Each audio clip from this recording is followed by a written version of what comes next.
নিশি অবসান প্রায়, ওই পুরাতন বর্ষ হয় গত। আমি আজি ধূলিতলে এ জীর্ণ জীবন করিলাম নত। বন্ধু হও, শত্রু হও, যেখানে যে কেহ রও, ক্ষমা করো আজিকার মতো। পুরাতন বরষের সাথে পুরাতন অপরাধ যত। শুভ নববর্ষ, নতুন বছর, নতুন সূর্য। আমাদের সকল দুঃখ তাপ, মলিনতা, রোগ শোক ধুয়ে মুছে যাক এই নতুন সূর্য কিরণে। একটি সুন্দর পৃথিবীতে আমাদের সকলের বেঁচে থাকা হোক, এই কামনা আমাদের সকলের। আমরা একে অন্যের সাথে যুক্ত থাকি ভালোবাসার বন্ধনে, মানবিক হই এবং একে অন্যের পাশে সংগ্রামে, সংকটে, আনন্দে, বেদনায় দাঁড়ানোর চেষ্টা করি। এই ব্রত হোক আমাদের সকলের। প্রিয় বন্ধুরা, আপনারা সবাই ভালো আছেন আশা করি। আবৃত্তি গুরুকুলের নিয়মিত পাঠে আমি হাসান সালে জয় আপনাদের সবাইকে স্বাগত জানাচ্ছি। আপনারা সবাই নিশ্চয়ই আশা করছি আমাদের বিগত দিনে যে পাঠগুলো গেছে সেগুলো অনুসরণ করছেন এবং এখান থেকে আপনারা আপনাদের প্রয়োজন মাফিক যে জিনিসগুলো প্রয়োজন সেটি নিশ্চয়ই নিজেরা জানতে পারছেন, বুঝতে পারছেন। আমরা জানতে চাই যে আপনাদের কেমন লাগছে আমাদের এই পাঠগুলো। আবৃত্তি সংক্রান্ত যে বিষয়গুলো আমরা আসলে ধারাবাহিকভাবে তুলে ধরার চেষ্টা করছি, এটি আসলে আপনাদের নিজেদেরও তো বুঝতে হবে, এর সাথে সংযুক্ত হতে হবে। তবেই তো আসলে আমাদের যে উদ্দেশ্য সেটি আসলে সফল হবে। আজকে আমরা উচ্চারণ বিষয়েই আবার কথা বলবো। উচ্চারণ তো একটি ধারাবাহিক প্রক্রিয়া, অনেকগুলো বিষয় এর ভেতর দিয়ে যায়। উচ্চারণের আমরা যেমনটা শুরু করেছিলাম ১ম এ যে উচ্চারণের চর্চা কিভাবে করতে হয়, সেই সময় আমরা কিছু আসন দেখিয়েছি, কিছু ব্যায়াম দেখিয়েছি যেগুলো নিয়মিত চর্চার ভেতর দিয়ে আসলে উচ্চারণটা সুন্দর হয়ে উঠবে, সাবলীল হয়ে উঠবে। তো সেই ধারাবাহিকতা আমরা গত ক্লাসেও অব্যাহত রেখেছিলাম। আমরা তখন জেনেছি যে উচ্চারণ তো আসলে মূলত বর্ণের ১ম এ হয়। তো স্বরবর্ণ, ব্যঞ্জনবর্ণ যেগুলো আছে, সেগুলো কোথায় থেকে উচ্চারিত হয় এবং আমাদের বাক প্রত্যঙ্গগুলোকে কিভাবে আমরা ব্যবহার করে সেগুলো উচ্চারণ করি, সেই সম্পর্কে জেনেছি। তো সেই ধারাবাহিকতায় আজকে আমরা যে বিষয়টি জানব, সেটি হচ্ছে আমাদের ব্যঞ্জনবর্ণ যে ৩৯ টি রয়েছে, সেই ৩৯ টি ব্যঞ্জনবর্ণের মধ্যে আমরা অল্পপ্রাণ, মহাপ্রাণ ধ্বনি সম্পর্কে জানব এবং ঘোষ, অঘোষ ধ্বনি সম্পর্কে জানব। তো আজকের ক্লাসে, আজকের পাঠে আমরা মূলত আলোচনা করব অল্পপ্রাণ, মহাপ্রাণ ধ্বনি এবং ঘোষ, অঘোষ ধ্বনিগুলো। তাহলে চলুন আমরা শুরু করি। বন্ধুরা, যেমনটা বললাম আমরা আমাদের যে ব্যঞ্জনবর্ণগুলো রয়েছে সেই ব্যঞ্জনবর্ণের ভেতরে অঘোষ এবং ঘোষ ধ্বনি এবং অল্পপ্রাণ, মহাপ্রাণ ধ্বনিগুলো জানার চেষ্টা করব। আমরা ১ম এই কিন্তু বলেছিলাম আমাদের যে ২৫ টি বর্ণমালা রয়েছে ব্যঞ্জনবর্ণের শুরু থেকে ২৫ নম্বর পর্যন্ত অর্থাৎ ক থেকে ম পর্যন্ত, সেই ২৫ টি ব্যঞ্জনবর্ণকে আমরা কিন্তু ৫ টি ভাগে ভাগ করেছি। এটা আপনারা নিশ্চয়ই এখন অবগত। সেটি কণ্ঠধ্বনি, সেটি তালব্য ধ্বনি, সেগুলো মূর্ধন্য ধ্বনি, সেগুলো দন্তধ্বনি এবং সর্বশেষ ওষ্ঠধ্বনি। এই ৫ টি পর্বে আমরা ভাগ করেছি এবং সর্বশেষ যে ৫ নম্বর বর্ণগুলো আছে প্রত্যেকটি পর্বের অর্থাৎ ক বর্গের উম, চ বর্গের ইয়, ট বর্গের মূর্ধন্য ন, ত বর্গের দন্তর ন এবং প বর্গের ম। এই ৫ টি আবার নাসিক্য বর্ণ, সেটিও আপনারা অবগত আছেন। আমরা মূলত যেই বিষয়টি জানাতে চাইব সেটি হচ্ছে অল্পপ্রাণ, মহাপ্রাণ এবং ঘোষ, অঘোষ ধ্বনি। খুব সহজে আপনারা আপনাদের আ একটি তালিকা আপনারা দেখতে পাচ্ছেন স্ক্রিনে। সেই তালিকাতে যেরকমটা দেয়া আছে, অঘোষ এবং ঘোষ সবার ওপরে। বামে লেখা আছে ধ্বনি, যেটাকে আমরা বলছিলাম যে কণ্ঠধ্বনি, তালব্যধ্বনি, মূর্ধন্যধ্বনি, দন্তধ্বনি এবং ওষ্ঠধ্বনি ৫ টি। পরে আসে উচ্চারণ স্থান। কোন স্থান থেকে এই বর্ণগুলো উচ্চারিত হয়। কণ্ঠধ্বনি যেগুলো খুব স্বাভাবিকভাবে আমাদের কণ্ঠ থেকে আসে, আমাদের একদম এই জায়গাটা আমি যেটা হাত দিয়ে দেখাচ্ছি, এই জায়গা থেকে আসলে বর্ণগুলো মূলত উচ্চারিত হয়ে থাকে।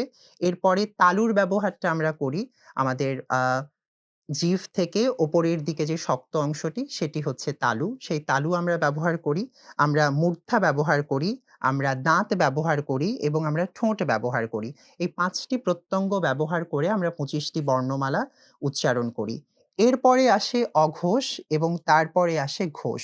অঘোষ ধ্বনি ক, খ, চ, ছ, ট, ঠ, ত, থ, প, ফ।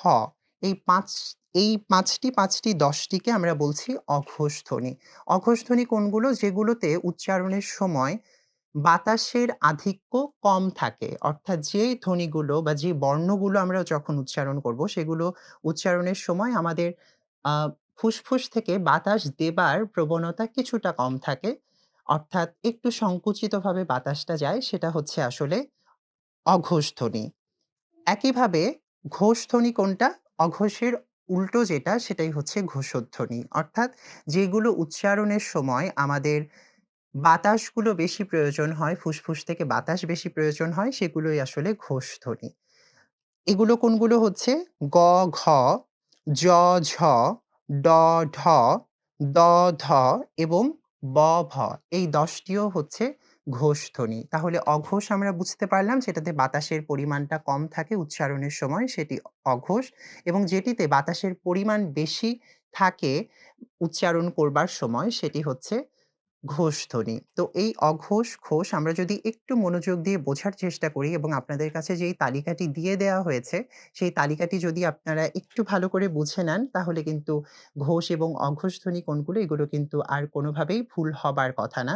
কেননা উচ্চারণে এই জিনিসগুলো খুবই জরুরি। আমরা ঘোষ ধ্বনি এবং অঘোষ ধ্বনি এগুলোও যদি সঠিকভাবে উচ্চারণ করি, তাহলে কিন্তু অবশ্যই সেই বর্ণ, সেই শব্দ এবং সর্বোপরি বাক্যটি শ্রুতিমধুর হবে, সুন্দর হবে।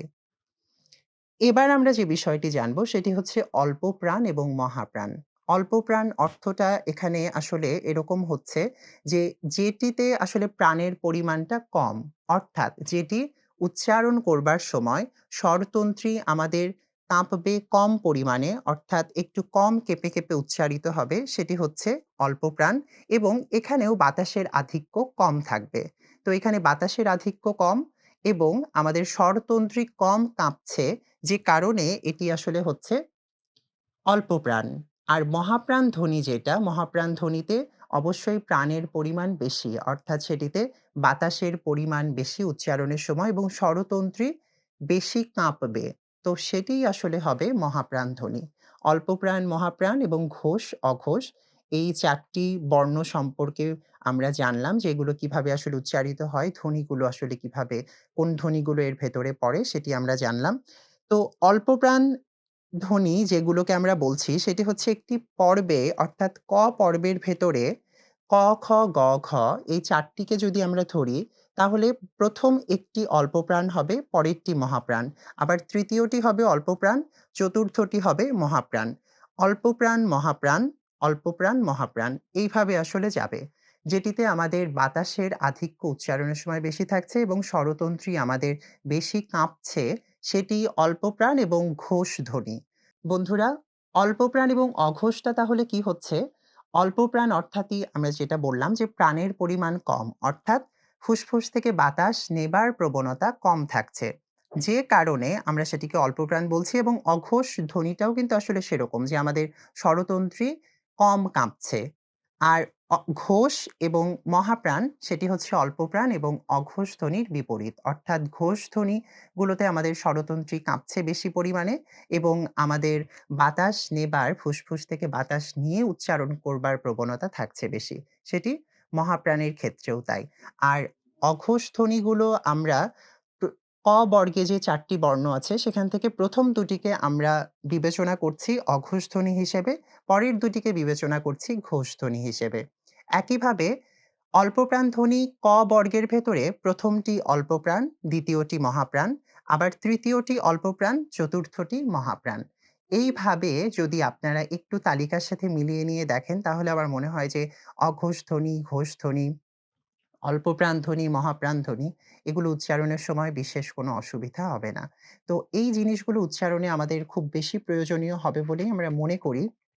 আলাদাভাবে আপনাদেরকে এটি দেখানো অনেকটাই জরুরি। কেননা এগুলোর উচ্চারণ যদি সঠিকভাবে আমরা ধরতে পারি, করতে পারি, তাহলেই কিন্তু আবৃত্তিতে বা যেকোনো পাঠের সময় এটি খুব বেশি প্রয়োজন হবে।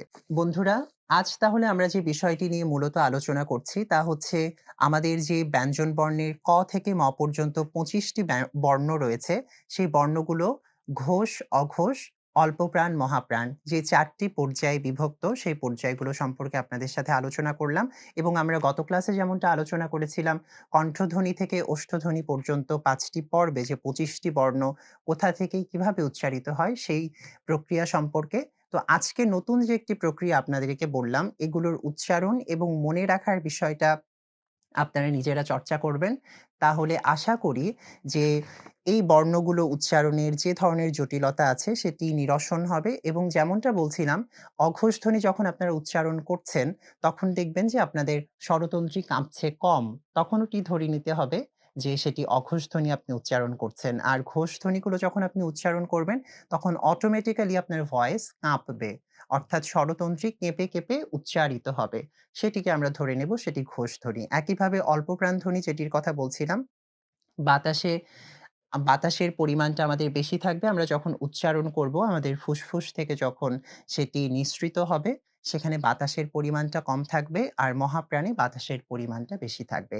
কণ্ঠের আসলে কাজ যেহেতু এবং শ্বাসের যেহেতু কাজ, তো অবশ্যই বর্ণগুলো উচ্চারণের সময়ও কিন্তু একটা তারতম্য লক্ষ্য করা যায়। কোনো বর্ণই কিন্তু একই জায়গা থেকে কম উচ্চারিত হয়। একটু না একটু পার্থক্য থেকেই যায়। আপনারা যখন এগুলো নিজেরা, নিজেরা অনুসরণ করবেন, তখন আপনারাই সেই পার্থক্যগুলো ধরতে পারবেন এবং মনে করি, আমরা বিশ্বাস করি যে এর ভেতর দিয়ে বর্ণগুলো সম্পর্কে যেমন আপনার আলাদা করে ভালো একটা জানা তৈরি হবে, এই বর্ণের উচ্চারণগুলো সম্পর্কেও আপনি খুব সুন্দর একটা নিজের উপরে একটা দখল তৈরি করতে পারবেন। তো সেই লক্ষ্যেই তো আসলে আমরা কাজ করছি। বিষয়গুলোকে সহজ করে সুন্দর করে আপনাদের সাথে যাতে আমরা ভাগ করে নিতে পারি।